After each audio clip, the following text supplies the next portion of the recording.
Place à l'invité politique. Je reçois ce soir le patron du Parti communiste français, Pierre Laurent. Bonsoir. Bonsoir. Votre score au niveau national hier, c'est 2,7% en un mot. 3,17. 3,17 définitif 3,17. alors. Ouais. Vous le qualifiez comment, 3%? Très décevant. Très décevant. C'est un score qui est très en dessous de ce que nous espérions et de ce que nous valons, je crois, parce que les campagnes menées par nos candidats ont été des campagnes de qualité, des campagnes d'idées, des idées qui ont été semées pour l'avenir. Maintenant, il va falloir reconstruire. Alors, vous dites très décevant. Jean-Luc Mélenchon, lui, en parlant de votre score, il dit humiliation. Non, je ne crois pas, parce que, et je pense qu'il faudrait éviter d'ailleurs les mots, il y en a eu suffisamment, les mots de ce genre, parce que nous avons les uns et les autres des candidats à élire la semaine prochaine, si nous voulons être présents à l'Assemblée nationale. Donc je pense que nous avons les uns et les autres appelés à voter pour nos candidats respectifs dans les circonscriptions de France où il peut encore y avoir des élus du Parti communiste, de la France insoumise, d'autres forces de gauche. Il faut consacrer nos efforts cette semaine à les faire élire. Alors, on va évidemment parler dans le détail de la suite qu'il pourrait y avoir entre le Parti communiste et la France insoumise de Jean-Luc Mélenchon, mais on va revenir d'abord sur cette projection en siège, s'il vous voulez bien. La France insoumise et votre parti sont crédités de 10 à 23 députés. Alors, partout, les projections, elles mélangent la France insoumise avec les candidats du Parti communiste. Est-ce que vous pouvez nous dire, dans ces 10 à 23, la fourchette, c'est quoi entre vous et ceux de Jean-Luc Mélenchon? Écoutez, il y a 13 candidats communistes qui sont qualifiés pour le deuxième tour. Et une bonne part d'entre eux sont en position dans des ballottages qui peuvent emporter. C'est-à-dire que vous estimez à l'arrivée, sous étiquette communiste? Je pense qu'il peut y avoir une dizaine de députés communistes. Il y en avait 7, il peut y en avoir une dizaine. Oui, là, pardon, mais si la fourchette basse est 10 avec la France insoumise, j'imagine que ça ne fera pas 10 députés communistes à l'arrivée. Oui, mais je pense qu'on sera, pour ce qui les deux réunis, on sera plutôt dans la fourchette haute. En tout cas, il faut l'espérer, parce que sinon... Bon, alors on va arriver à une assemblée qui va ne plus vraiment ressembler au pays. Parce que si on a 90% de l'assemblée qui est monopolisée par La République En Marche et les Républicains, alors ça veut dire que la photographie de l'assemblée n'aura plus rien à voir avec le pays. Disons qu'elle a à voir avec ce que les Français ont décidé. Non, avec ce qu'une partie des Français ont décidé d'une certaine mesure par leur vote, parce que beaucoup se sont abstenus, et dans un système qui amplifie les déformations politiques. Parce qu'on a une France qui reste diverse politiquement, avec une gauche qui est présente, quoi qu'on en dise. Il y a 9 millions de personnes qui ont voté pour Jean-Luc Mélenchon et Benoît Hamon. Dans ce pays, ils n'ont pas disparu. Et on va avoir une Assemblée nationale, à cause des modes de scrutin et à cause de la présidentialisation, qui déforme cette représentation politique. Et c'est un vrai problème démocratique. Et il va falloir réouvrir le débat sur la proportionnelle, le débat sur la réforme institutionnelle. Alors, on va y revenir. D'abord, on fait un petit peu les comptes avec la question de Jean-Luc Mélenchon et de son avenir commun avec le Parti communiste. Avec 11% des voix, finalement, la France insoumise fait 4 fois mieux que vous au niveau national. Est-ce que vous actez ce soir que Jean-Luc Mélenchon est le représentant le plus légitime de ce qu'on va appeler la gauche radicale? Disons qu'il est ce soir celui qui dirige la force la plus importante à gauche. C'est un fait. Ce serait idiot de le nier. Donc vous vous rangez derrière son panache? Non, mais vous savez, je vais redire ce soir ce que je dis depuis des mois. La gauche, elle est traversée de courants pluriels, différents. Voilà. Il faut qu'ils s'additionnent, il faut qu'ils travaillent ensemble. Mais je récuse l'idée qu'il s'agit de se ranger contre un homme, une femme. D'ailleurs, Jean-Luc Mélenchon lui-même ne cesse de dire que ça ne doit pas être ça le modèle. Donc, il faut que ces forces qui maintenant vont disposer de telle ou telle représentation parlementaire recommencent à travailler ensemble et reconstruisent une gauche nouvelle. Sauf que pour faire un groupe parlementaire, il faut 15 députés, donc effectivement une alliance avec la France insoumise et le Parti communiste. Et dans un groupe parlementaire, il n'y a qu'un seul président. Oui, mais ce serait Jean-Luc Mélenchon, vous seriez d'accord avec ça? Avant de parler de la constitution d'un groupe et de son président, le président, ça sera décidé par les députés qui seront réunis dans ce groupe. Il faut déjà les faire élire. Alors, dans la semaine qui vient... Le premier problème, c'est de faire élire le maximum de députés. C'est pas gagné parce que les taux de mobilisation sont faibles. Il y a beaucoup de travail à faire, mais je pense qu'il y a une urgence démocratique à réussir ça à cause du risque démocratique et social que fait peser l'écrasante majorité des députés Macron. Vous êtes parlé avec Jean-Luc Mélenchon hier soir? Non, j'ai parlé avec la responsable des élections législative de la France Insoumise, Martine Billard. Qui vous proposez éventuellement Nous avons échangé sur le fait que nous avons les uns et les autres fait des déclarations qui vont dans le sens de faire élire nos députés respectifs. Pendant les législatives, passé cet après-midi. Pendant les législatives, vous aviez refusé les conditions qui étaient imposées par la France Insoumise. Est-ce qu'aujourd'hui, vous seriez prêt à les accepter dans l'hypothèse d'avoir un groupe justement commun à l'Assemblée ? Non, mais vous savez, le travail commun suppose que chacun respecte les positions des autres. Donc il n'y aura pas une règle qui s'imposera à tous. Il y aura éventuellement un travail commun, je le souhaite, mais pas sous la forme d'une discipline imposée par les uns aux autres. Voilà, ça ne marche pas comme ça, ça ne marchait pas comme ça ne marchera pas comme ça. Quitte à ne pas avoir de groupe alors ? Non, s'il reste sur ses positions fermes. Moi, je ne suis jamais un partisan du tout ou rien. Je cherche toujours à construire, mais construire des choses qui sont utiles aux Français, à notre peuple, et utiles pour l'avenir. Et l'avenir, c'est la reconstruction d'une gauche qui respecte ces différents courants.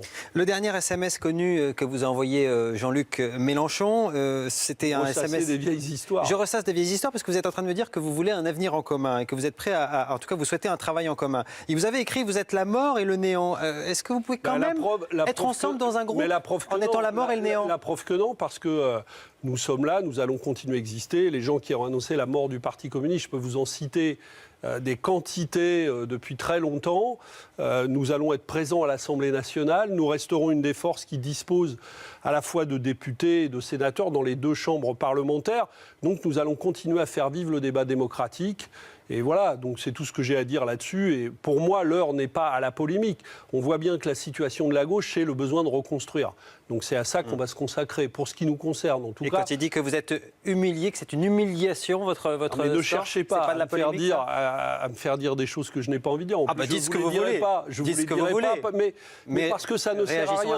Il y a un risque démocratique et social pour le pays, avec une majorité écrasante. J'ai envie qu'on puisse résister à ça et qu'on puisse réinventer une gauche nouvelle. Pour ça, je dis que parmi les forces dont on a besoin, il y a celle du Parti communiste et qu'il faut la respecter et travailler avec elle. Le fait qu'il n'ait pas choisi entre Emmanuel Macron et Marine Le Pen dans l'entre-deux tours, ça vous avait choqué. Donc si je comprends bien, ça ne vous dérange plus pour passer un accord avec lui ? J'ai vu que cette position avait évolué et j'en suis très heureux. J'ai entendu les déclarations très nettes qu'a fait Jean-Luc Mélenchon. Il laisse le libre arbitre à ses candidats sur le terrain. Il a fait une déclaration très nette à propos des élections législatives là-dessus, qui marque une évolution par rapport à la déclaration de l'entre-deux tours présidentielle. Je m'en réjouis parce que c'est finalement la position que j'ai défendue depuis le départ qui aujourd'hui l'emporte. Donc il vient sur vos positions, c'est ça que vous êtes en train de dire ? Comme quoi la discussion peut lever des problèmes qui à un moment donné se posent. Oui. Vous parliez de la légitimité démocratique de cette Assemblée nationale. Il y a eu 79 candidats de la gauche radicale qui se sont qualifiés pour le second tour, 120 pour le Front National. Et pourtant, la gauche radicale, elle aura probablement beaucoup plus de députés que le Front National. Est-ce que c'est normal ? Mais vous savez, moi je suis pour un principe simple, ça s'appelle la proportionnelle intégrale. Et nous allons ouvrir ce débat-là, puisque le président Macron a dit qu'il était pour introduire une dose de proportionnelle. Nous, on ne va pas se contenter de ça. Ce débat va donc avoir lieu. Nous allons lancer à nouveau une campagne d'explication. Pourquoi est-ce qu'il faut la proportionnelle ? Parce qu'à force de repousser ce besoin de proportionnelle, on crée des assemblées, ça va être le cas de celle-là, qui déforment complètement la représentation politique du pays. Et c'est une des origines de la crise démocratique actuelle. Parce que là, on va donner tous les pouvoirs à une seule formation politique, alors que le pays, lui, est extrêmement divers. Le président de la République a fait 23% au premier tour, avec un très haut taux de participation. Il va faire élire peut-être 80% de l'Assemblée nationale, avec moins de voix que ce qu'il a fait au premier tour de l'élection présidentielle. Donc, il y a une anomalie démocratique dans nos institutions, il faut les réformer. C'est un vieux débat, la proportionnelle intégrale, on ne découvre pas ça aujourd'hui. La proportionnelle intégrale, ça voudrait dire, avec les résultats du Front National d'hier, 80 probablement députés Front National, ça vous dérange pas du coup, ça vous dérange plus? Bien sûr. Parce que vous êtes en train de dire qu'il faut empêcher les députés Front National d'arriver dimanche prochain, mais au coup d'après, il faudra une proportionnelle intégrale. Le Front National, dans le combat politique, dans les idées, c'est pas par des interdictions administratives qu'on combat le Front National, c'est par un combat d'idées et par un combat politique. Donc, effectivement, je pense que la proportionnelle est un système plus juste et un système plus juste de représentation, et il est plus utile à la démocratie que le système actuel qui déforme systématiquement et qui en plus donne des moyens disproportionnés, y compris des moyens financiers disproportionnés, plus on est fort. Donc c'est un système cumulatif et qui est une machine à broyer la démocratie. Justement, vous parliez des avantages financiers. Vous avez fait vos comptes avec le nombre de députés qui risquent de vous rester. Ça commence à, les députés, chauffer dans le bilan. On en aura autant, voire peut-être un peu plus que la dernière fois, puisqu'on n'en avait pas énormément. Vous en aviez 7. On a moins de voix, donc on touchera moins de financement public. Mais je rappelle qu'au Parti communiste, le financement public, les comptes du Parti communiste, le financement public représente 10 à 15% de nos financements. Le reste, c'est les cotisations des adhérents, qui sont en baisse les aussi. Souscriptions populaires. Très nombreuses que nous faisons, les initiatives financières de souscription que nous faisons, et également le fait que tous nos élus, locaux, nationaux, reversent une partie de leurs indemnités pour le fonctionnement du parti. Donc tout cela va continuer. Vous n'êtes pas inquiet pour les comptes? Vous n'êtes pas inquiet? Si, bien sûr que nous allons être impactés par ces résultats, mais ça ne va pas mettre en cause la vie du Parti communiste, ça va restreindre nos moyens. Que le Parti communiste soit quand même réduit à une portion si congrue, encore une fois, 3%. Vous en tirez quel enseignement? C'est historique comme je pense qu'il score faut changer. Je pense qu'il faut changer beaucoup de choses. Le nom, par exemple? Et le 23, c'est pas l'essentiel. Le 23 et 24 juin, juste après les élections législatives, nous tiendrons un conseil national du parti et je ferai des propositions au nom de la direction et lesquelles? Au nom personnel. On va en avoir un avant-goût? Non, je vais pas vous les dévoiler aujourd'hui, mais nous allons ouvrir une grande période de débat avec les communistes et au-delà, parce que je pense qu'il faut transformer beaucoup de choses. Dans notre mode de fonctionnement, dans nos modes de communication, dans l'image du Parti communiste, dans notre capacité à mettre en valeur les nouvelles pratiques qui sont les nôtres, il faut les faire jeunes plus de qui Jean-Luc sont Mélenchon, entrés massivement au ça Parti communiste et qui ne se voient probablement pas assez. Il y a beaucoup de choses à changer et moi je suis très ouvert à ces changements et je vais tout faire pour les accélérer. Vous dites le nom, c'est pas majeur. Finalement, Jean-Luc Mélenchon, vous avez les mêmes idées que lui, puisque vous êtes en train de dire d'ailleurs que vous pourriez siéger ensemble. Donc c'est pas un problème d'idées, c'est un problème de nom, la France insoumise, et un problème de personne éventuellement. Non, on a une partie des idées en commun, on a des choses qui sont différentes, il y a dans notre parti une culture politique, des pratiques politiques, une expérience dans la proximité locale extrêmement riche que nous ne savons probablement pas assez mettre en valeur. Nous avons à reconstruire notre présence dans le monde ouvrier et c'est une question qu'aucune formation de gauche n'a réellement résolue. Donc nous allons nous y attaquer. Il faut travailler à la représentation politique des quartiers populaires. Personne n'a réussi à le faire encore, à mon avis, de manière significative. C'est pas nouveau ça comme thématique, pardonnez-moi Monsieur Laurent, mais ça fait des années et des années, voire des décennies. C'est pour ça que je ne vais pas me contenter de discours et qu'on va passer à des actes sur ces questions. Mais c'est la vie qui tranchera et qui nous dira si c'est possible. Mais ça ne se fera pas en 8 jours.